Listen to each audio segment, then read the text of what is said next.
so today's an unboxing.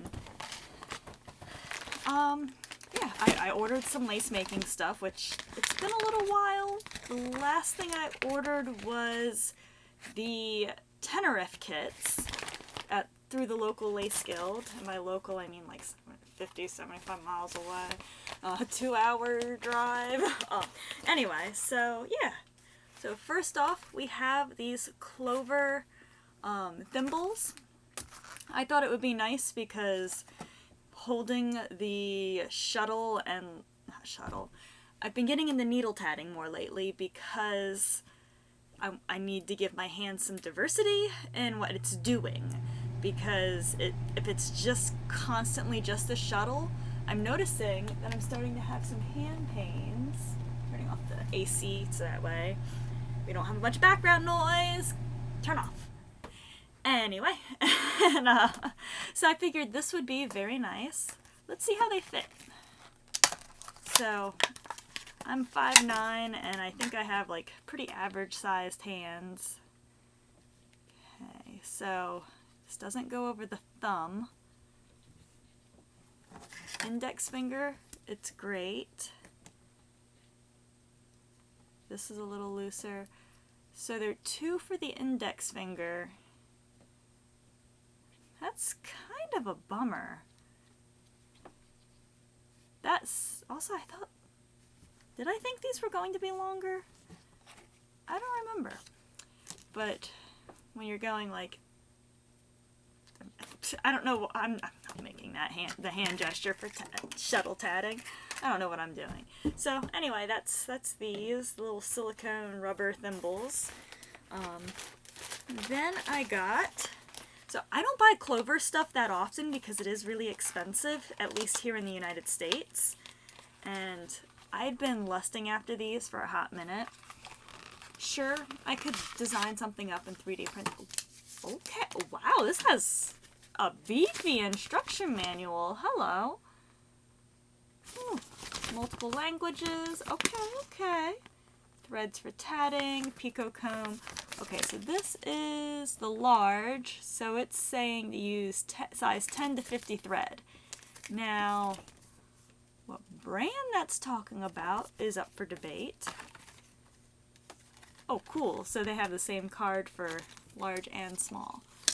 But, yeah, so this way I can get nice, even, like, I'm pretty good at just determining what size picot I need in general anyway. Just feeling it out with my fingertips, but it's nice to have a few little alternatives. Is there anything else inside? No. But yeah, so I'm excited to give this a shot. And if I don't like it, it'll end up in the shop. Alright, and then last but not least, I misplaced my needle tatting kits, needle tatting sets. So my needles, I couldn't find them. I ended up finding them right before I went on that trip, but I didn't have the whole set, and I figured it would be nice to just have the whole set, and then I could just have these specifically in one tube together.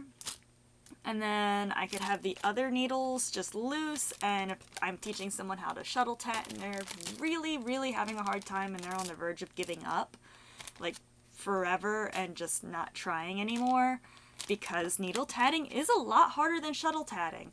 I think it'd be nice to just be able to give them a needle and just be like, here's how you do that. Because you can learn how to needle tat in like an hour. Like, generally, from what I've gathered. So, this is, needle threaders.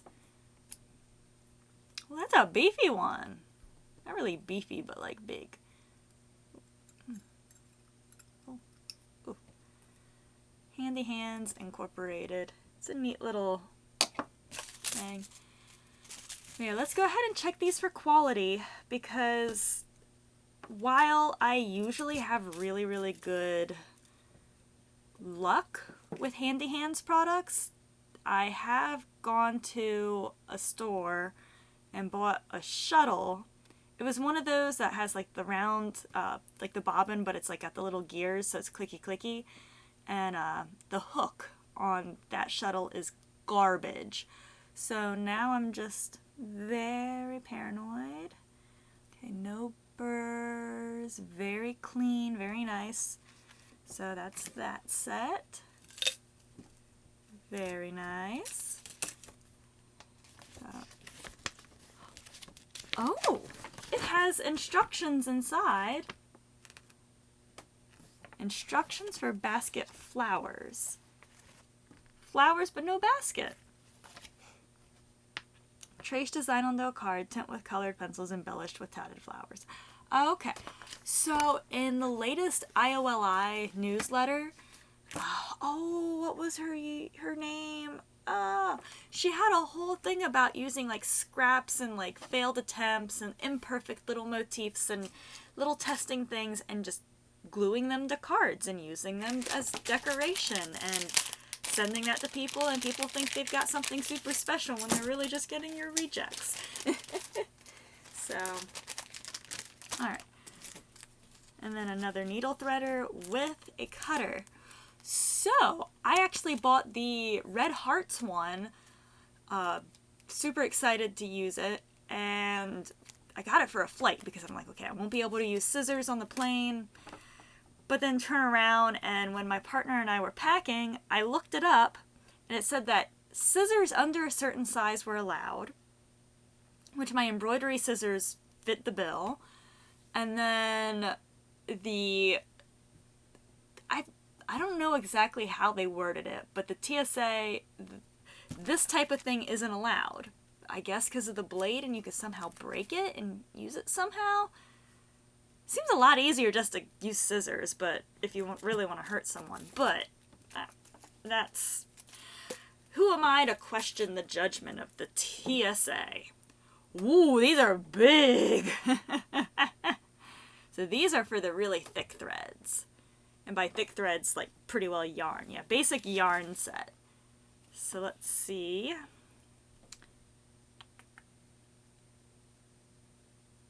Yep, it looks like it's in good shape.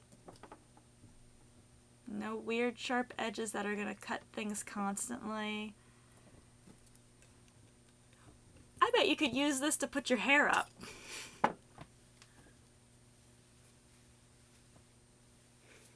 And let me comb my hair while I'm at it. You could use that as a hair comb. And then when you're like, oh, I got a tat. Oh, I need to use a Pico. Let me just, you know. Ooh, just poked myself. Has anyone else read The Hat Pin Menace? It's so chic. So, yeah. What are these even made of? Because, like, I've had a really good experience with the needles I already own, but they're older. So, I can't help but wonder... It's the same pattern! They didn't even give you something bigger for the bigger threads. What? How rude. Smallest yarn, chunky weight yarn. So I could have some real fun with this, and yeah. But for the finest stuff, I do still need to use the shuttles, because I've tried using the finest needle I have. Granted, I don't think I have a 8. I might have an 8, actually, already. But it made things real loose. So yeah, that's my haul. It's nothing special, but I'm excited to get using this Pico comb and doing all kinds of stuff. This, holy moly, they give you a whole bunch of motifs. Look at that heart. That is a neat little heart pattern. Motif 2. Okay, that's more instructions. That is so clever. They used picos to make the heart. I just realized it took me a moment to process. I was just like, oh, heart. And then, oh, that is clever. Clever, clever. And then if you went around it with rings, then that would like reinforce it and make it sturdier. Oh, that is cool. You'd have to stiffen it with like a stiffen quick or something. But, and then this little, oh, that is just so neat that they give you like ideas on ways to go really wild with this. That is so cool. That is just neat. And something like this would actually go really well with the needles, as opposed to, just because it's a little, it would be easier to control the size of the picot rather than just like kind of gauging like the spacing. I have a little bit of a harder time with getting consistent picots with the needles than I do with the shuttles. But yeah, well, that's so cool. You can use this for your hair too. Ooh, like do a little tatted like tassel coming off of here, like a little bunch of little single shuttle split ring strands, and then like, that would be so cute. I'm not saying do that though. Clover is not cheap. Alright, anyway, sorry for the rambling. Have a good one. Bye-bye!